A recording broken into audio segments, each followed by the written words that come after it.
Well,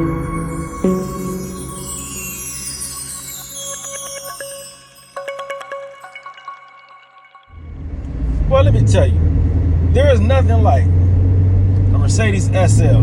First of all, the R230, there's nothing like it. It doesn't matter if you have a 500. I can't speak for the 350 because I never drove the V6 version, but the V8s, and of course the V12. So we're talking about the 500, the 5.5. We're talking about the 550. We're talking about the 6.3, the 6.5, the 600. If you have owned or driven one of these cars, first off, already, you know that this SL was ahead of its time. Almost supercar at the time that they built these, from 2002 up to 2011. Now, if you had a 5.5, it's considered a supercar for real. And if you had a 600, that's a supercar. Look at the foot-pounds of torque, not just the horsepower, but the foot-pounds of torque.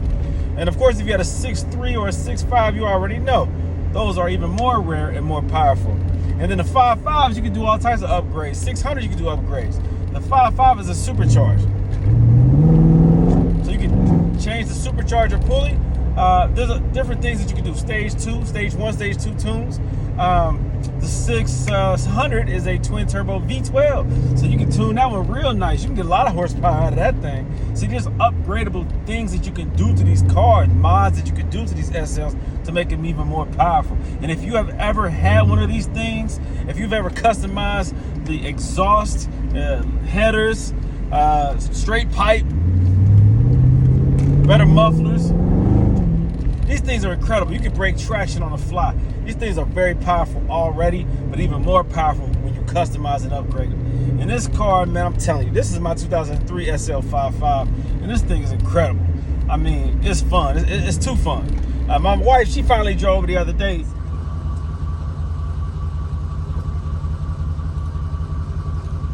Love you.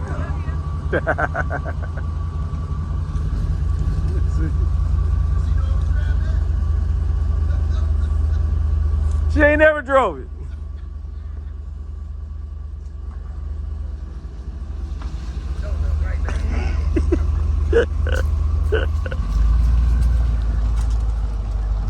I just wanted to see if she's gonna push it.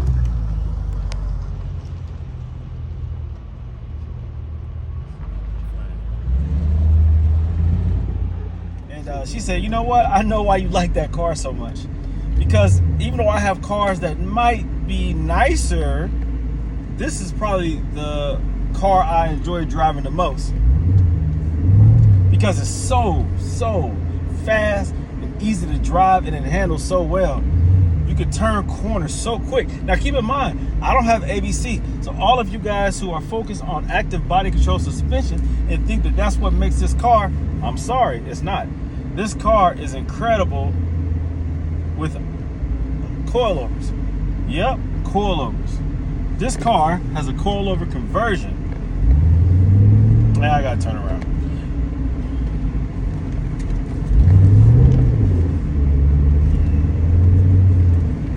Yeah, all right, this car has a coilover conversion. Silver's Neomax coilovers with the Swift Spring upgrade. Yep, that's right. No ABC, no failing suspension. So for all of you guys who say, yeah, that car is cool, but the suspension is going to fail because it's a hydraulic active body control suspension, and it's going to fail. But I'm here to tell you that it's not if you get rid of it. Ha! Now, I didn't have, let me see, I bought this car with known ABC issues. This car came out of Orlando, Florida. And I got it at a good price, low miles. It had 78,000 miles on it. It already had a failed ABC suspension. So I bought it at a great price. Well, the average person probably wouldn't pay what I paid for it, but I wanted it. I already had a silver SL55. Matter of fact, the silver one was a year or two newer than this one. So it had some different features to it. It had a panoramic roof, which is crazy, the glass roof. That's dope. So this one does not have that though. But why did I go for this car? Well, it had less miles and it was black. I am a fan of black cars.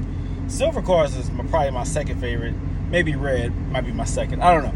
But it was silver and I wanted a black SL. So I sold that one to a buddy of mine, and I came out of pocket the difference. I bought the other one first, sold my silver one, so that put the money back in my pocket, and I had to add a couple bucks. It's all good. I got what I wanted. So the silver one that I sold actually had a good ABC suspension, no issues at all. but I know how prone to failure the ABC suspension is. It's only a matter of time. If you drive this car long enough, you're going to have ABC failure. Well, I would rather have a car and convert it and get rid of that problem early in my ownership versus it surprising me at the most inconvenient time. So I decided to go ahead and purchase this one. Great decision. He put a lot of money into the top because oftentimes also the convertible top has issues. There's a whole lot of little strut things that operate, and when those start going out, when they start seeping fluid, when the O-ring is compromised, the fluid starts to seep out of the pistons, and they start to leak out, and then your top starts having problems. And there's other little sensors and things that can go wrong as well. So it's a very complicated convertible system, but it's okay. It's okay. If it works, it works, and if it doesn't, it doesn't. Whatever. So I bought this car. The previous owner had done like 99% of all of them. The only ones that he didn't do were the cylinders or the valves or whatever you call them, the struts for the roll bar. So guess what went out? The roll bar. One of those struts has a leak. Those pistons, cylinders, whatever you call them. So it I can't identify exactly where it's set, but it strains when in operation, and it slows down the closing of the top. So it does seep fluids from somewhere up underneath, and it's not visible, and I can't see where the leak is coming from, but it does it when that roll bar is in operation. So I don't really drop the top much. I dropped it probably like just a few times this summer. It was fun. But when that began to happen, I said it's not worth getting stuck. It got stuck on me twice, and I was like, that's enough of that crap. So this car is so awesome with the top up. This is Cincinnati, Ohio. It's not like Florida or California. So I really kind of enjoy the top being up and not down. This is a race car, man. At this point, with the coilover conversion, I had a stage 2 tune done to it. I removed the resonators. I removed the catalytic converters. It's only the AMG mufflers. This thing is a beast. I can only imagine. I mean, I have another video of somebody who did like crazy upgrades to his SL, and I mean, I took a ride at it, and it does throw you back. It's crazy. I mean, and so I'm happy with the power of this car. It's just nice to know that you always can upgrade it like later on. If you ever feel like you want it faster and more powerful, that's easy to do. A couple dollars and a little bit of research, you know where to go to get the work done if you don't do it yourself, and you can really get these cars. They come factory $493. With what I've done to it, I haven't even decreased the size of the supercharger pulley. This is a stage 2 tune. Open up the exhaust a little bit. I'm probably like 550. So imagine if I were to go really hard on this car and get it over 600, maybe 650. I mean, man, that's a lot of power in this small car. Now, this car is heavy naturally, but getting rid of all the ABC components, the lines, the valve blocks, the pump, the struts, and transition or converting over to a lighter suspension and none of those other components. All that stuff has been removed. And so now I have just lightweight coilovers, aluminum coilovers, adjustable coilovers, Silver's Neomax, and it's the best decision I could have made. This car drives, I mean, shoot, it's a beast. There's nothing like having or owning something that is this fun to drive, this powerful, this beautiful and luxurious, and not having to worry about something like suspension failing. So that means I can take this thing on a long trip anywhere, and as long as nothing else fails, you know. These cars have a history of having a conductor plate issue, like one of the speed sensors on the conductor plate might go out and it goes into limp mode, won't go above second gear. So that's easy to remedy, easy to fix once it does happen, if it happens. The SBC, the brake module, that's covered by Mercedes for like 25 years or lifetime or something. So Mercedes will cover that. You can print out the bulletin online and take that to them. They know what it is. So they cover that. It's designed to go out after so many pumps of the brake. That's what it is. It's a pre-programmed amount of cycles during operation that once it times out, it will automatically turn off, which in that case, you lose the ability to brake. It will go down all the way and you'll barely be able to brake. So that's dangerous. So Mercedes covered that. They understood that was retarded. I mean, I'm sorry, that was stupid for them to design that. That was foolish. You know what? Retarded is not a bad term unless you're using it in a derogatory way. Retarded means to be what, like held back or delayed or something like that. So that move itself it held Mercedes back. It was a delayed or retarded decision. Ha! I try to clean that up. Yeah. So yeah, the top, like I said, might have an issue. That means just keep the top up. What else? Over time, the valve cover gaskets might begin to seep a little oil. Just change your oil regularly. They say every 10 months, or I can't remember how many miles, but I mean, this thing lasts because it's full synthetic, so you don't have to change your oil as often. But make sure you do change your oil on a regular basis. That helps with those valve cover gaskets. Once these motors get old, they start to burn a little oil because you can get 300,000-400,000 miles on these motors. What else? The trunk interlocking system. So you have like a pneumatic air-controlled interlocking system that can be faulty on your trunk. It has a little regulator, like an air-controlled regulator, little puck thing, little black thing that can start to leak because over time it becomes brittle and it cracks. What locks it or keeps it together begins to crack the little tab things. They begin to crack and it starts to open up, and the little bladder, once it fills up with air, starts to seep out. That's easy to fix. I mean, man, these cars are built to drive, so drive them. And the only way that you can guarantee reliability when driving these cars and owning these cars and driving these cars is to fix the things that are known to break. Suspension, ain't no way I'm gonna spend all this money. I don't care if you got this car for $4,000, $5,000, or $15,000 to $25,000. And they are second, third, fourth, fifth hand vehicles. They were brand new, 100 to 160,000 new, or something like that. So there's no way that I would personally own one of these and then have to worry about a suspension failing. Get one of these, fix the suspension, and enjoy the heck out of this car, because that's what it was designed for. So that's what I do. I love my SL55.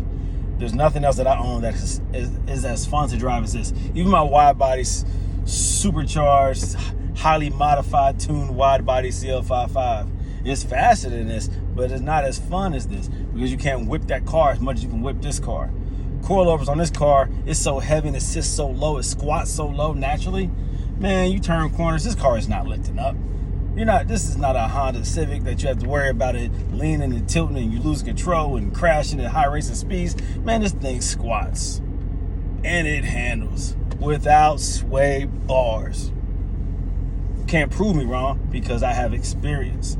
Over and over and over and over and over and over and over and over and over and over and over and over again. I've done these coilover conversions, and I've owned several of these coilover conversions. I currently own, and I push this car.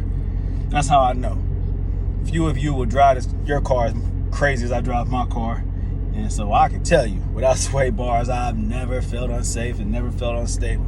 This thing handles crazy. It's not even a lot of lean for real. When you're going into them entrance or exit ramps, high rates of speed going around the bends, it's not much lean.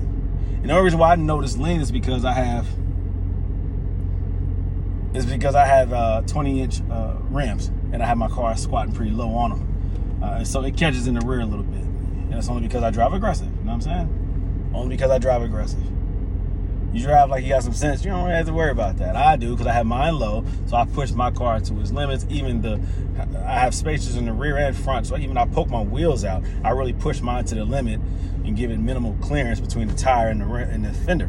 And so I like that look, you know what I mean? So that's why that's why I notice the squat more in the rear. If I hit a corner going 40, 50 miles per hour, I can get it to squat down if I want to. That's just that's just me. It's just because of the way I drive. But it doesn't do any damage. It just touches the real tire. I can raise it and it'll be just fine. Yeah, this car is fun, bro. Very fun.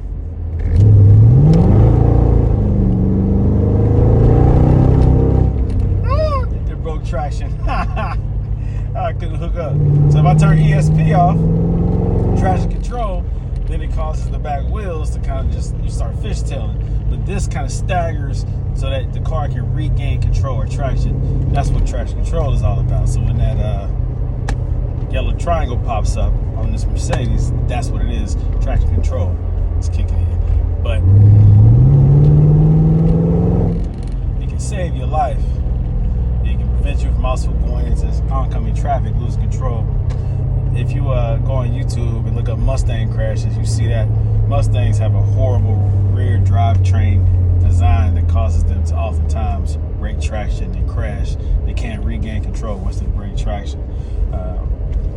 I think Fords are garbage for many reasons, but that's one reason why I don't respect the Mustang, because they're known to have issues like that. But the Mercedes is not. The SL55 is just another example of Mercedes ingenuity, craftsmanship, engineering, technology, and just being ahead of its time. In 2003, this car was designed back then better than a lot of modern cars today. Most modern cars when it comes to durability, quality, and capability, for sure. And luxury, of course. People think of Mercedes, they think of luxury, but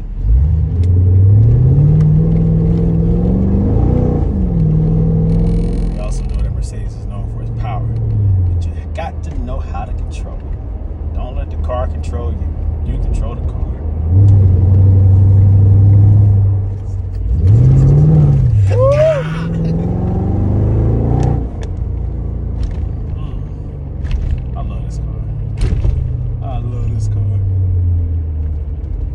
Half of the things that I do to the car, I couldn't do it if it still had ABC suspension. I love this car. Alrighty.